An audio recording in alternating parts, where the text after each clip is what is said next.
കൊച്ചി വാർത്താ ചാനലിലേക്ക് സ്വാഗതം. വയനാട് ദുരിതബാധിതർക്ക് ആശ്വാസമേകാൻ മോഹൻലാലും മുണ്ടക്കൈയിലെത്തി. മേപ്പാടി ടെറിട്ടോറിയൽ ആർമിയുടെ ബേസ് ക്യാമ്പിലാണ് മോഹൻലാൽ ആദ്യം എത്തിയത്. തുടർന്ന് ഉരുൾപൊട്ടിയ പ്രദേശവും സൈനികരെയും മോഹൻലാൽ സന്ദർശിച്ചു. ലഫ്റ്റനന്റ് കേണൽ കൂടിയായ മോഹൻലാൽ മേപ്പാടി എത്തിയപ്പോൾ സൈന്യം സ്വീകരിച്ചു. സൈനിക യൂണിഫോമിലാണ് മോഹൻലാൽ എത്തിയത്.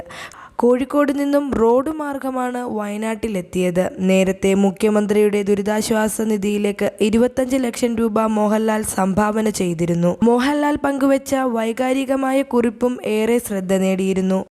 വയനാട് ദുരിതബാധിതർക്ക് ആശ്വാസം പകരാൻ നിസ്വാർത്ഥമായ സന്നദ്ധ പ്രവർത്തകർ, പോലീസുകാർ, ഫയർ ആൻഡ് റെസ്ക്യൂ, NDRF, സൈനികർ, സർക്കാർ ഉദ്യോഗസ്ഥർ തുടങ്ങിയ അക്ഷീണം പ്രവർത്തിക്കുന്ന ഓരോ വ്യക്തിയെയും ഞാൻ സല്യൂട്ട് ചെയ്യുന്നു. ദുരിതാശ്വാസ ദൗത്യത്തിൽ മുന്നിൽ നിന്ന എൻ്റെ 122 ഇൻഫൻട്രി ബാറ്റലിയൻ TA മദ്രാസിൻ്റെ പ്രയത്നങ്ങൾക്ക് ഞാൻ നന്ദി പറയുന്നു. നമ്മൾ മുമ്പും വെല്ലുവിളികളെ അഭിമുഖീകരിക്കുകയും കൂടുതൽ ശക്തരാവുകയും ചെയ്തിട്ടുണ്ട്. ഈ ദുഷ്കരമായ സമയത്ത് ഒറ്റക്കെട്ടായി നിൽക്കുവാനും